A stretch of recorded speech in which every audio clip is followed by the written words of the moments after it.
ሰላም እንዴት ናችሁ? ዛሬ ይዤላችሁ የመጣሁት የሰባተኛ ክፍል ማትስ ዩኒት 2 ሪቪው ኩዌሽን ነው።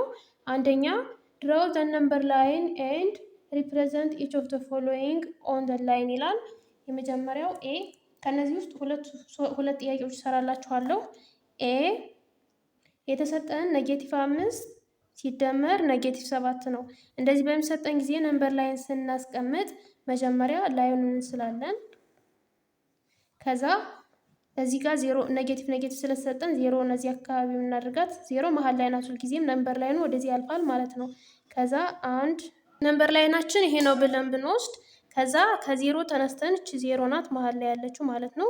ምንድን ነው የሚለን -5 ይላል። ስለዚህ መነሻችን ሁልጊዜም ዜሮ ነው። ኔጌቲቭ ስላለ ወደ ግራ 5 ስቴፕ እንሄዳለን ማለት ነው። ይህ ማለት 1 2 3 4 5 እዚህ ጋር ቆምን ማለት ነው። ይሄ -5 ነው። ከዛ ሲደመር ከዚህ ላይ ነው የምንደምረው። ምን ስንት ነው የምንደምር? -7። አሁንም ከዚህ ተነስተን ከዚህ ካቆምንበት ተነስተን 7 እንሄዳለን። ወደ የት? ወደ ግራ ኔጌቲቭ ስለሆነ። ስለዚህ -1 2 3 4 5 6 7 ስንት ላይ ቆም? -12 ላይ ቆምን ማለት ነው። ስለዚህ -5 ሲደመር -7 ስንት ነው? -12 ነው ማለት ነው። ይሄ በመደመር ሲሰጥ ነው። ኔጌቲቭ ስለሆኑ ወደ ግራ ነው። አሁን እነዚህ 5 እና 7 ፖዘቲቭ ቢሆኑ ከዜሮ ተነስተን ወደዚህ እንሄድ ነበር ማለት ነው። ይህ 4 ሲደመር -12 ነው የሚለው ከዜሮ ተነስታችሁ 4 1 2 3 4 ትሄዳላችሁ። ከዛ ከዚህ ተነስታችሁ -12 ማለት ከዚህ ተነስቶ ወደ ግራ መሄድ ማለት ነው። ስለዚህ -1 2 3 4 5 6 7 8 9 10 11 12 ከዚህ ጋር ታርፋላችሁ። ከዛ በኋላ ስንት ነው የሚለው ሲደመር 9። አሁንም ወደ ቀኝ 9 ትሄዳላችሁ። 1 2 3 4 5 6 7 8 9 ስንት ላይ ያረፋችሁ? መጨረሻ መልሳችሁ 1 ላይ ማለት ነው። ስለዚህ 4 ሲደመር -12 ሲደመር 9 ፖዘቲቭ 1 ነው ማለት ነው መልሱ።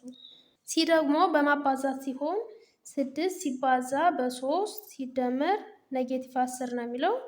ስለዚህ ይሄ ነምበር ላይ እንሰራለን መጀመሪያ።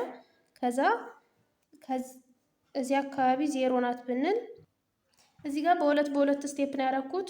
በውስጥ አዋቂነት እዚህ 1 3 5 አሉ ማለት ነው። ስለዚህ አሁን የሚለን 6 ሲባዛ በ3 ነው። ስለዚህ 6 ጊዜ 3 ነው የምንፈነጠረው ማለት ነው። ይህ ማለት 6 እየቆጠርን 3 ጊዜ ማለት ነው። ከዜሮ ከዚህ ነው የምንነሳው። ከዚህ እስከ 6 1 ማለት ነው። 3 ጊዜ ነው የምንሄደው። ከዛ ከ6 አሁንም 6 ነው የምንደምርበት እስከ 12 ማለት ነው። 2 ከዛ 3 ስለሆነ ከ12 እስከ 18 3 የት ደረስን ማለት ነው? እዚህ ደረስን ማለት ነው። ከዛ በኋላ ሲደመር -10 ነው የሚለው። ከዚህ ከ18 10 ነው የምንቀንሰው ማለት ነው። መደመር ከሆነ ወደዚህ ምን ያህል እንሄዳለን ማለት ነው? 10። ስለዚህ 18 17 16 15 14 13 12 11 10 9 8 እዚህ ላይ እናቆማለን ማለት ነው። ስለዚህ መልሳችን ስንት ይሆናል? 8 ይሆናል ማለት ነው። በማባዛት ሲሆን ምን ያህል በስንት እንደተባዛ አይተን 6ን አሁን ለምሳሌ 6 ቆጥረን አንድ ጊዜ እንሻገራለን። አሁንም 6 ቆጥረን 2 ጊዜ በ3 ስናባዛ ነው ማለት ነው። በመደመር ሲሆን ግን ቀጥታ እንደዚህ ነው የምናስቀምጠው ማለት ነው። ሁለተኛ ኮምፔር ዘ ፎሎዊንግ ፔርስ ኦፍ ኢንቲጀር ነው የሚለው። ኮምፔር ማድረግ ነው። ይሄ ደግሞ ማወዳደር ነው።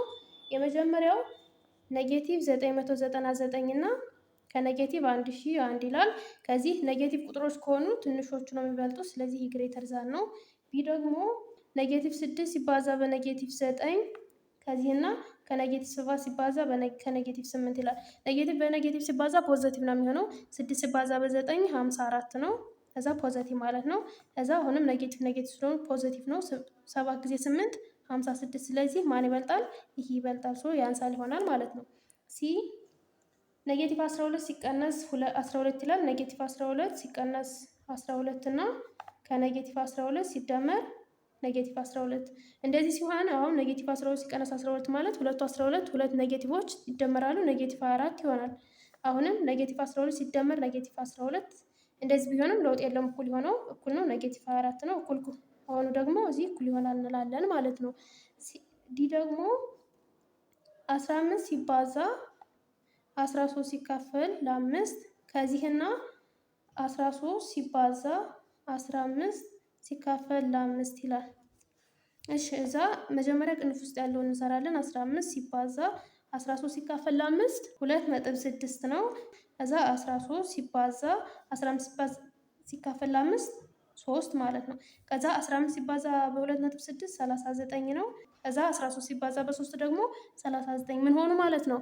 እኩል ናቸው ማለት ነው። ስለዚህ የዲም እኩል ናቸው እንላለን ማለት ነው። ሶስተኛ አሬንጅ ዘ ፎሎዊንግ ኢንቲጀር ኢን ዲክሪዚንግ ኦርደር ነው የሚለው። በዲክሪዚንግ ኦርደር የተቀመጡትን ዲክሪዚንግ ከሆነ ከትልቁ ወደ ትንሹ ነው ኦርደሩ የምናስቀምጠው።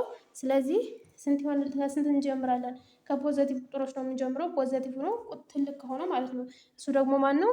66 ከዛ 52 ከዛ ቀጥሎ 27 ከፖዘቲቭ ቁጥሮች ጨረስን ማለት ነው። እዛ ኔጌቲቭ አንድ አለ። ፖዘቲቮችን ጨረስና ከኔጌቲቮች ገባን ማለት ነው። ከኔጌቲቮች አሁንም ዲክሪዚንግ ስለሆነ ኔጌቲቭ ትልቅ ኔጌቲቭ እየሆነ ሲሄድ በጣም ትንሽ ነው የሚሆነው። ስለዚህ እንቀጥላለን። ኔጌቲቭ 12 ኔጌቲቭ 13 ኔጌቲቭ 21 ኔጌቲቭ 25 ኔጌቲቭ 72 ኔጌቲቭ 99 እና ኔጌቲቭ 101 ይሆናል ማለት ነው። ስለዚህ አሁን እነዚህ ከትልቁ ወደ ትንሹ በኦርደር የተቀመጡ ናቸው ማለት ነው።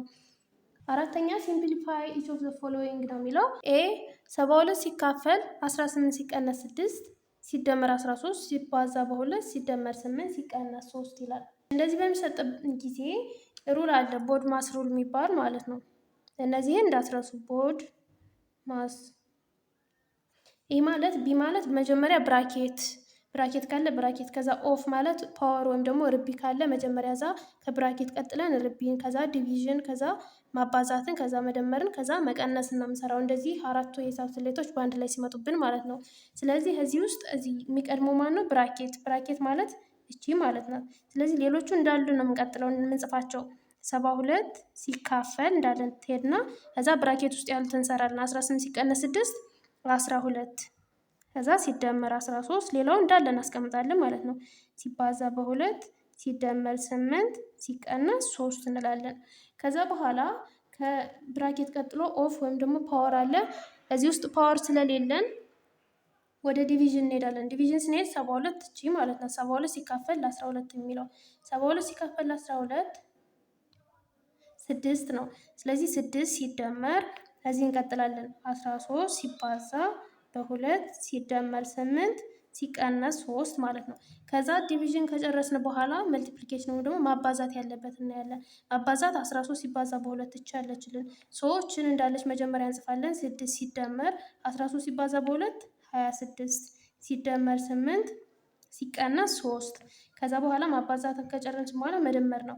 መደመር እነዚህ ሶስቱ ይደመራሉ። 3 አሉ እቺ ናቺ ማለት ነው። ስለዚህ 26 ሲደመር 6 32 ሲደመር 8 40 ሲቀነስ 3 ማለት ነው። ከዛ በኋላ 40 ሲቀነስ 3 ከዛ መቀነስ ነው የቀረን 37 ይሆንልናል ማለት ነው መልሳችን። ቢ ደግሞ ኔጌቲቭ 20 ሲባዛ 18 ሲቀነስ ኔጌቲቭ 18 ይላል። አሁንም በቦድ ማስ ሩል መሰረት መጀመሪያ ቅንፍ ውስጥ ያለውን እንጨርሳለን። እዚህ ውስጥ ያሉትን ማለት ነው። ቅንፍ ውስጥ ያሉት እቺ መጀመሪያ እንጽፋለን። ኔጌቲቭ 20 ሲባዛ ከዛ 18 የመጀመሪያ ውስጠኛውን ቅንፍ ነው የምንጨርሳት። ከዛ ኔጌቲቭ ኦፍ ኔጌቲቭ ፖዘቲቭ ማለት ነው ሲደመር 18 አንዷን ቅንፍ አወጣናት ማለት ነው። አሁንም እቺ ቅንፍ አለችን። ኔጌቲቭ 20 ሲባዛ እነዚህን ስንሰራ 18 ሲደመር 18 36 ቅንፍ ነው አወጣን። ከዛ ኔጌቲቭ 20 ሲባዛ በ36 ስንት ይሆናል? ኔጌቲቭ አንዱ ኔጌቲቭ አንዱ ፖዚቲቭ ስለሆነ ኔጌቲቭ ነው። 36 ሲባዛ በ20 720 ማለት ነው። ስለዚህ ኔጌቲቭ 720 ይሆናል። ሲ ኔጌቲቭ 16 ሲደመር 32 ሲቀነስ ኔጌቲቭ 8 ሲባዛ በ5 ይላል። አሁንም መጀመሪያ ላይ ቅንፍ ነው የምሰራው። ቅንፍ ኔጌቲቭ 16 ሲደመር 32 ከዛ ቅንፍ ኔጌቲቭ ኦፍ ኔጌቲቭ ቅንፏን ለማጥፋት ማለት ነው። ፖዘቲቭ ነው ሲደመር 8 ሲባዛ በ5 ማለት ነው። ከዛ በኋላ መደመር አለ፣ ማባዛት አለ። ማባዛቱ ይቀድማል አይደለም? ስለዚህ እነዚህን መደመሮች እንዳለ እንወስዳለን። ኔጌቲቭ 16 ሲደመር 32 8 ሲባዛ በ5 40 ሲደመር 40 ማለት ነው። ምክንያቱም እዚህ ላይ ፕላስ ስላለች። ከዛ በኋላ መደመሩ እንሰራለን። መጀመሪያ 32 ሲደመር 40 ስንት ነው? 72። ስለዚህ ኔጌቲቭ 16 ሲደመር 72 እንላለን። ከዛ ይህም ቦታ ብናቀያይረው ችግር የለውም። 72 ሲቀነስ 16 ማለት ነው በኮሞታቲቭ ፕሮፐርቲ አማካኝነት። ስለዚህ 56 ይሆናል። ከ72 16 ስንቀንስ 56 ይሆንልናል መልሳችን። ዲ ደግሞ ኔጌቲቭ 45 ሲባዛ በ17 ሲባዛ ኔጌቲቭ 26 ይላል። አሁን ማባዛት ነው ሁሉም ማባዛት ከሆነ እዚህ መጀመሪያ ችን እንሰራለን ሁለቱ ማለት ነው። ኔጌቲቭ 45 ሲባዛ 17 ይሄ አንዱ ፖዚቲቭ አንዱ ኔጌቲቭ ስለሆነ ኔጌቲቭ ነው መልሳችን። ኔጌቲቭ ብለን 17 ሲባዛ በ26 442 ነው 442። ከዛ በኋላ ኔጌቲቭ ሲባዛ በኔጌቲቭ ፖዚቲቭ ነው መልሳችን። 45 ሲባዛ በ442 19890 ይሆናል ማለት ነው መልሳችን። ስለዚህ 19890 አንሰራችን ይሆናል ማለት ነው። እሺ ይህ ደግሞ ኔጌቲቭ 300 ሲደመር 908 ሲቀነስ 609 ሲቀነስ ኔጌቲቭ 18 ይላል። መጀመሪያችን ቅንፏን ነው የምንሰራ ሌሎቹ እንዳለ ወስደን ማለት ነው። ኔጌቲቭ 300 ሲደመር 908 ሲቀነስ 609 ከዛ ይሄ ኔጌቲቭ ኦፍ ኔጌቲቭ ፖዚቲቭ ይሆናል ፕላስ 18 ይሆንልናል ማለት ነው። ከዛ በኋላ ፖዚቲቮቹን አንድ ላይ እናድርግ። 908 ሲደመር 18 ማለት ነው። 908 ሲደመር 18 የራሳቸውን ሳይን ይዘው ነው የሚንቀሳቀሱ። አሁን እቺ 300 ኔጌቲቭ ዋን ይዛ ነው የምትሄድ 900 አሁን እቺ ፖዚቲቭ ዋን ይዛ የምትንቀሳቀስ። ስለዚህ እቺን 300 ወደዛ ስንወስዳት ሲቀነስ 300 ሲቀነስ 609 ይሆናል። ከዛ 908 ሲደመር 18 926 ነው ሲቀነስ 300 ሲቀነስ 600 ከዛ ከ926 ሲቀነስ 600 ብናድርገው 317 ነው የሚቀርልን። ይህም ማለት ነው ከዚህ ላይ ይህን ብንቀንስ ይሄ ኔጌቲቭ ስለሆነ ከዛ ሲቀነስ 300 አለች። ከ317 300 ስንቀንስ ስንት ይሆንልናል? 17 ይሆንልናል መልሳችን ማለት ነው። ስለዚህ መጀመሪያ ብራኬት ከዛ በኋላ መደመሩን ከዛ መቀነሱን መስራት ነው ማለት ነው። ኤፍ ኔጌቲቭ 8 ሲባዛ በኔጌቲቭ 3 ሲባዛ በኔጌቲቭ 1 ይላል። ስለዚህ መጀመሪያ እችን ብንሰራ ኔጌቲቭ 3 ሲባዛ በኔጌቲቭ 1 ኔጌቲቭ 8 ሲባዛ ኔጌቲቭ ፖዚቲቭ አይደለ ስንት ይሆናል? 3 ጊዜ 1 3 ማለት ነው። ኔጌቲቭ 8 ሲባዛ በ3 ኔጌቲቭ 24 ይሆንልናል ማለት ነው። አምስተኛ ኢቫሉዌት ይላል። ኤ ማይነስ ቢን ስሩ ነው የሚለው። ኤ ኔጌቲቭ 4 ተሰጠን፣ ቢ ደግሞ 10 ተሰጥቶናል። ስለዚህ እንደዚህ ሲሰጠን በኤ ቦታ ኔጌቲቭ 4 እናስገባለን። ኔጌቲቭ 4 ሲቀነስ 10 በቢ አይደለም 10 ማለት ነው። ኔጌቲቭ 4 ሲቀነስ 10 ደግሞ ስንት ነው? ኔጌቲቭ 14 ማለት ነው። ቢ ደግሞ ኢቫሉዌት ቢ ማይነስ ኤ። አሁን ደግሞ ቢ ማይነስ ኤ ነው የምንሰራ። ምን ቢሆን ኤ አሁንም እንዳለው ኔጌቲቭ 4 ሆኖ ቢ 10 ቢሆን ነው የሚለው። ስለዚህ ቢ ማይነስ ኤ ማለት ቢ 10 ማለት ነው። 10 ሲቀነስ ራሱ ያለ እዛ ኤ ደግሞ ኔጌቲቭ 4 ሁለት ኤ ማለት ነው። ከዛ ኔጌቲቭ ኦፍ ኔጌቲቭ ፖዚቲቭ ይሆናል ብለናል። 10 ሲደመር 4 ሆነልን ማለት ነው። ስንት ሆነ መልሳችን? 14 ሆነ። ይሄኛው ኔጌቲቭ 14 ነው፣ ይሄኛው ደግሞ 14። ሲ ፍሮም ዩር ሪዛልት ሃው ዱ ዩ ሪሌት ኤ ማይነስ ቢ ኤንድ ቢ ማይነስ ኤ። ስለዚህ ባገኛችሁት መልስ መሰረት ኤ ማይነስ ቢ እና ቢ ማይነስ ኤን እንዴት አድርጋችሁ ሪፍሌክት ታደርጉታላችሁ ነው የሚለው። ሪሌሽናቸው ምንድን ነው ነው የሚለው። ስለዚህ ኤ ማይነስ ቢ እና ቢ ማይነስ ኤ ምንድን ናቸው? ኦፖዚት ናቸው ማለት ነው።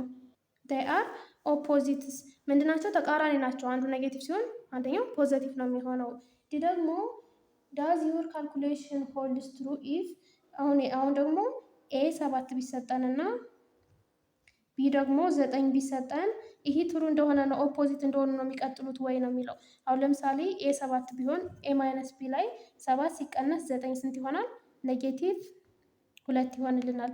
ቢ ማይነስ ኤ ቢሆንስ ቢ 9 ነው። 9 ሲቀነስ 7 ፖዘቲቭ 2 ይሆንልናል። ስለዚህ አሁንም ኔጌቲቭ 2 እና ፖዘቲቭ 2 ተቃራኒ እንደሆነ ናቸው። ስለዚህ የስ ስቲል ዴይ አር ኦፖዚት ብለን እንወስዳለን ማለት ነው።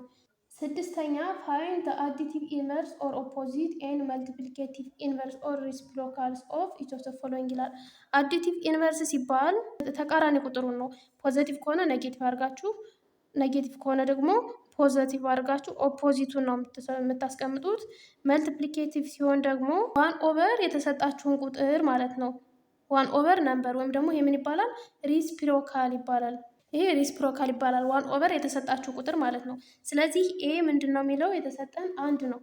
አንድ ከሆነ አዲቲቭ ኢንቨርሷ ማለት የዚች ኦፖዚቷ ወይም ደግሞ ተቃራኒዋ ስንት ናት? ኔጌቲቭ 1 ናት። መልቲፕሊኬቲቭ ከሆነስ መልቲፕሊኬቲቭ ከሆነ 1 ኦቨር ኤን አንድ ሲካፈል አንድ ስንት ነው? አንድ ይሆናል ማለት ነው። ቢ ደግሞ ዜሮ ነው የተሰጠን። ስለዚህ ዜሮ አዲቲቭ ኢንቨርሱ የዜሮ ተቃራኒ ቁጥሯ ዜሮ ናት። መልቲፕሊኬቲቭ ኢንቨርስ ማለት 1 ኦቨር ኤን የተሰጠን ቁጥር ዜሮ። ስለዚህ 1 ኦቨር ዜሮ ስለሌለው መልቲፕሊኬቲቭ ኢንቨርስ ዳዝ ኖት ኤግዚስት ይሆናል ማለት ነው። ሲ ኔጌቲቭ አንድ ተሰጥቶናል። ኔጌቲቭ አንድ አዲቲቭ ኢንቨርስ ከሆነ ኦፖዚቱ ነው ስንት ይሆናል ማለት ነው? አንድ ማለት ነው። የኔጌቲቭ አንድ ተቃራኒ አንድ ነው። መልቲፕሊኬቲቭ ሲሆን ደግሞ አንድ ሲካፈል ለኔጌቲቭ አንድ ሲካፈል ለኔጌቲቭ አንድ ኔጌቲቭ አንድ ራሱ ይሆናል ማለት ነው። ዲ ኔጌቲቭ ሁለት ተሰጥቶናል። አዲቲቭ ኢንቨርሱ ወይም ደግሞ ኦፖዚቱ ሁለት ነው። መልቲፕሊኬቲቭ ኢንቨርሱ ወይም ደግሞ 1 ኦቨር ኤን ማለት 1 ኦቨር ኔጌቲቭ ሁለት ሲሆን 1 ኦቨር ኔጌቲቭ 2። ይህ ደግሞ እቺ ኔጌቲቭ በላይ ማውጣት ትችላለች። ኔጌቲቭ አንድ ሁለተኛ መሆን ይችላል ማለት ነው። ሰባተኛ ፎር ኤኒ ስሪ ኢንቲጀርስ ኤ ቢ ኤንድ ሲ ሰች ዛት ሲ ዲፍረንት ፍሮም ዜሮ። እንግዲህ ሶስት ኢንቲጀሮች አሉ ሲ ከዜሮ የተለየች ናት ብለን አይደንቲፋይ ዊች ኦፍ ዘ ፎሎዊንግ ኢዝ ትሩ ኤክስፕሌን ይላል። ከተሰጡን ትሩ የሆነው የት ነው የሚለው ኤ ፕላስ ቢ ማይነስ ሲ ኢዝ ኢኳልስ ቱ ኤ ፕላስ ቢ ማይነስ ኤ ፕላስ ሲ ይላል። ይሄ የመደመር ፕሮፐርቲ የሚባሉት ናቸው። ይሄ ፎልስ ነው። ምክንያቱም እንደዚህ የሚሰራው ይሄ ማባዛት ቢሆን ነው እንጂ በመደመር ጊዜ እንደዚህ ዲስትሪቢዩቲቭ ፕሮፐርቲ የለም የመደመር። ስለዚህ ይሄ ፎልስ ነው ማለት ነው። ቢ ደግሞ ኤ ፕላስ ቢ ሲካፈል ሲ ኤ ፕላስ ቢ ሲካፈል ሲ። ይሄ በአጠቃላይ ለሁለቱ ነው የሚካፈለው እኩል ይሆናል። ኤ ሲካፈል ሲ ፕላስ ኤ ሲካፈል ሲ ይላል። ይሄ በማባዛት በማካፈል ጊዜ ዲስትሪቢዩቲቭ ማለት ነው። እያንዳንዱ ለሲ ይካፈላል ማለት ነው። ኤም ቢም ለሲ ስለሚካፈል ይሄ ትሩ ነው የሚሆነው። ሲ ደግሞ ኤ ማይነስ ቢ ማይነስ ሲ እኩል ይሆናል ኤ ማይነስ ቢ ማይነስ ሲ ይላል። ይሄ ትሩ ነው። አሶሺዬቲቭ ፕሮፐርቲ የሚባለው ስለሆነ ትሩ ይሆንልናል ማለት ነው። ዲ ደግሞ ኤ ታይምስ ቢ ታይምስ ሲ ኢዝ ኢኳልስ ቱ ኤ ታይምስ ቢ ታይምስ ሲ ይላል። ይህም ትሩ ነው የሚሆነው። ስለዚህ ፎልስ የሚሆነው ኤ ብቻ ነው ማለት ነው። ስምንተኛ ኢፍ 12 ታይምስ 5 ፕላስ 8 ኢዝ ኢኳልስ ቱ 12 ታይምስ ዋይ ፕላስ 12 ታይምስ 8 ይላል። ይሄ ምንድነው? ዲስትሪቢዩቲቭ ፕሮፐርቲ የሚባለው ማለት ነው። 12 ሲባዛ 5 ሲደመር 8 ቅንፍ ውስጥ ናቸው እኩል ይሆናል። ይሄ በዲስትሪቢዩቲቭ ፕሮፐርቲ አማካኝነት እችንም ያባዛል። ስለዚህ 12 ሲባዛ በ5 ይሄ 12 ሲባዛ በዋይ ነው የሚለው። ስለዚህ የዋይን ዋጋ ፈልጉ ነው የሚለው። የዋይ ዋጋ ማናት? 5 ናት ማለት ነው። ዋይ ኢዝ ኢኳልስ ቱ 5 ምክንያቱም በዲስትሪቢዩቲቭ ፕሮፐርቲ ጊዜ እቺ ገብታ ታባዛለች በዚች። አሁንም እቺ 12 በ8 እዛ መሀል ላይ መደመር ስለሆነች ፕላስ ትሆናለች ማለት ነው። ስለዚህ የዋይ ዋጋ 5 ናት ማለት ነው። ዘጠነኛ ቴክ ኤኒ ቱ ናቹራል ነምበር ኤ ኤንድ ቢ ማንኛውንም ኤ እና ቢ የሚባሉ ማንኛውንም ናቹራል ነምበሩ ውሰዱ ነው የሚለው። ለምሳሌ 6 እና 10ን እንውሰድ። 10ን ይሄ ራሴ የሞከርኩት ነው። እናንተ በሌላ ቁጥር መሞከር ትችላላችሁ። ከዛ ፋይንድ ዜር ጂሲኤፍ ወይም ደግሞ ግሬተስት ኮመን ፋክተራቸውን። ግሬተስት ኮመን ፋክተር ማለት ትልቁ የጋራ አካፋይ ማለት ነው። የ6 እና የ10 ትልቁ የጋራ አካፋይ 2 ነው። ምክንያቱም የ6 አካፋዮች ፋክተር ኦፍ 6 ስንት ናቸው? 1 2 3 6። የ10 ደግሞ 1 2 5 10። ስለዚህ ትልቁ ማን ነው? 2 ነው። ኤልሲኤማቸው ደግሞ ትንሹ የጋራ ብዜታቸው ደግሞ መልቲፕል ኦፍ 6 አሁን ለምሳሌ 6 12 18 የ10 የምናገኘው 1 0 ያለው ነው አይደለ? ስለዚህ 18 24 30 36 እያልን እንሄዳለን። ይሄ የ6 ብዜት ነው። የ10 ብዜት ደግሞ 10 20 30 ስለዚህ 40። ስለዚህ ትንሿ ማናት? 30 ናት ማለት ነው የጋራቸው 30 ይሆናል። ከዛ ጥያቄው ምንድን ነው የሚልን? ፋይንድ ዜር ጂሲኤፍ እና ኤልሲኤሙን ከፈለግን በኋላ ኤንድ ዛት ጂሲኤፋቸው እኩል ይሆናል ኤ ታይምስ ቢ ኦቨር ኤልሲኤም ይላል። ጂሲኤፍ ማለት 2 ነው። 2 እኩል ይሆናል ኤ ታይምስ ቢ ማለት ኤ እና ቢ የወሰድናት ማናት? 6 እና 10 ማለት ነው። 6 ሲባዛ በ10 ሲካፈል ኤልሲኤማቸውስ ለ30 ይሆናል ነው የሚለው። እሺ ስናባዛ አሁን እችን 0 በ0 አጣፍተን 6 ሲካፈል ለ3 2 ነው። ስለዚህ 2 እኩል ይሆናል 2 ስለመጣልን ይሄ ትክክል መምጣቱን አሳዩ ነው የሚለው። ይሄው በዚህ መልኩ ይመጣል ማለት ነው። አስረኛ in the triangular shape show that the right place the whole number 1 through 9 in the circle so the sum of the number in each side of the triangle is 17 ይላል። እዚህ ከ1 እስከ 9 ቁጥር ሙሉባቸው ነው የሚለው በዚህ በክቦች መካከል። ከዛ በአንዱ ሳይድ 17 ድምራቸው የሚመጡ ቁጥሮች ነው የሚለው። ለምሳሌ እችን 1 ብለን ብንወስዳት እችን የመጀመሪያውን 1 ናት ብለን ብንወስድ ከዛ ቀጥላ ያለችውን 3 6 እና 7 ብንላቸው እነዚህ አሁን በዚህ መስመር ያሉት ድምራቸው ስንት ነው ማለት ነው? 1 ሲደመር 3 ሲደመር 6 ሲደመር 7 ስንት ይሆናል? 17 ይሆናል። ድምራቸው 17 እንዲሆን ነው አሳዩ የተባለው።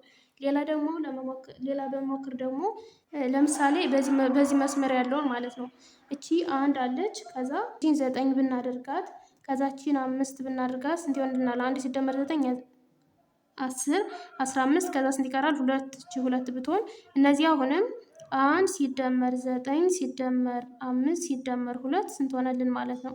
17። ስለዚህ እንደዚህ ድምራቸው በመስመር ድምራቸው 17 የሚመጣ ፖሲብል የሆነውን ነው የሚለው። ፖሲብል የሚሆኑት እነዚህ ሁለቱ። ሌላም እናንተ መሞከር ትችላላችሁ። በዚህ መልኩ 17 ድምራቸው መምጣት ይችላል ማለት ነው። 11ኛው ደግሞ ፊል ኢን ኢች ኢምፒቲ ስኩዌርስ ሶ ዛት እነዚህን ኢምፒቲ ወይም ደግሞ ባዶ የሆኑትን ስኩዌሮች ሙሉ ነው የሚለው። በምን ዘ ነምበር ኢን ዘ ስኩዌር ዊል ቢ ዘ ሰም ኦፍ ዘ ፔርስ ኦፍ ዘ ነምበር ቢኒዝ ዘ ስኩዌር ይላል። ይሄ እቺ አሁን ለምሳሌ እቺ እሷ በታች ያሉት የጋራዋ ማለት ነው። የጋራዎቹ የሁለቱ ድምር ናት ነው የሚለው። ስለዚህ እችን ክፍት ቦታ ለመሙላት እችን ኔጌቲቭ 11 ሲደመር 5 ኔጌቲቭ 6 ማለት ነው። እች ለመሙላት ደግሞ እች ያለችበት ምን ለምን ላይ ነው? 5 እና 17 ላይ 5 ሲደመር 17 22 ማለት ነው። እሺ እችን ለመሙላት ደግሞ 17 እና 13 ያለችበት እነዚህን ሁለቱን ስንደምር ፖዘቲቭ እና ኔጌቲቭ ሲደመር የትልቁን ቁጥር ሳይን ይዛል አይደለ? ስለዚህ 4 ይሆንልናል ማለት ነው። አሁንም ላይ ስንወጣ በዚህና በዚህ መሰረት ነው። ኔጌቲቭ 6 ሲደመር 22 ማለት 22 ሲቀነስ 6 ነው። ስለዚህ ስንት ይሆናል? 16። ከዛ 22 ሲደመር 4 26 ማለት ነው። ከዛች የመጨረሻዋ ደግሞ እችናችን ነው የምትይዘው 16 ሲደመር 26 42 ይሆንልናል ማለት ነው። ስለዚህ በዚህ መልኩ ባዶ ቦታው ይሞላል። 12ኛ ፕሌስ ዘ ነምበር ኔጌቲቭ 6 ኔጌቲቭ 5 ኔጌቲቭ 4 ኔጌቲቭ 3 ኔጌቲቭ 2 ኔጌቲቭ 1 0 1 2 3 4 5 6 7 ይላል። እነዚህም ዋን ኢን ኢች ኦፍ ዘ ሪጅንስ ኦፍ ዘ 7 ሰርክል ቢለው 7 ሰርክሎች አሉና እዚህ ሰርክሎቹን ተዋቸውና ዝም ብለን 7 ቁጥር በመደርደር እንሰራለን። እነዚህ የሚደረደሩት 7 ቁጥሮች ደግሞ ከሰርክሉ እየገቡ የሚሞሉ ናቸው ብለን እናስብና so that the sum of the three number in each circle is 0 እና እያንዳንዱ ሰርክል 3 ቁጥሮች ተደምረው 0 መምጣት አለባቸው ነው የሚለው። ስለዚህ እዚህ ውስጥ የሆኑ ቁጥሮችን እናወጣለን። 12ኛ ለምሳሌ እነዚህ 7 ሰርክሎች ውስጥ የሚገቡት ቁጥሮች ኔጌቲቭ 6 ኔጌቲቭ 5 ኔጌቲቭ 4 ኔጌቲቭ 3 4 7 ናቸው ብንል ቁጥራቸው 1 2 3 4 5 6 7 ናቸው እና ከእነዚህ ውስጥ 3 ቁጥሮች ተደምረው 0 መሆን አለባቸው ነው የሚለው። 3 ቁጥሮች ለምሳሌ ኔጌቲቭ 4 ኔጌቲቭ 3 እና 7ን ብንደምራቸው ስንት ይሆንልናል? 0 ይሆናል አይደለም? እነዚህ 3 ቁጥሮች። ስለዚህ ይሄ አንዱ የሰርክል ፖሲቢሊቲ ሊሆንልን ይችላል ማለት ነው። ሌላኛው ደግሞ ሌላ ስንሞክር ለምሳሌ ኔጌቲቭ 6 ኔጌቲቭ 5 ኔጌቲቭ 4 3 0 2 3 ብንል ቁጥራቸው 1 2 3 4 5 6 7 ናቸው። ከእነዚህ ውስጥ 3 ቁጥሮች ተደምረው 0 መምጣት አለባቸው። 3 ቁጥሮች ለምሳሌ ኔጌቲቭ 5ን እና 2ን 3ን ብንደምራቸው ስንት ይሆንልናል? እነዚህ 0 ይሆኑልናል ማለት ነው። ይሄ ሌላኛው ፖሲቢሊቲ ነው። ሌላ ለምሳሌ ደግሞ ኔጌቲቭ 6 ኔጌቲቭ 5 ኔጌቲቭ 4 ኔጌቲቭ 3 ኔጌቲቭ 2 5 6 ብንል ለምሳሌ ከነዚህ 3 ቁጥሮች ተደምረው 0 የሚመጡት ማን ናቸው? ለምሳሌ 5 እና ኔጌቲቭ 3 ኔጌቲቭ 2 3 ቁጥሮች ተደምረው 0 ይመጣሉ። ስለዚህ ይሄኛው ደግሞ ሌላኛው ፖሲቢሊቲ ይሆንልናል ማለት ነው። ስለዚህ 3 ቁጥሮች ከሰርክሎቹ መካከል 3 ቁጥሮች ተደምረው 0 የሚመጡትን ነው የምትፈልጉት ማለት ነው። እናንተ ሌሎችንም መፈለግ ትችላላችሁ። እንግዲህ የዛሬ ክላሳችን ይሄንን ይመስላል። በቀጣይ ሌሎችን ጥያቄዎች እሰራላችኋለሁ። እስካሁን አብራችሁ ስለቆያችሁ አመሰግናለሁ። ሰላም ቆዩ።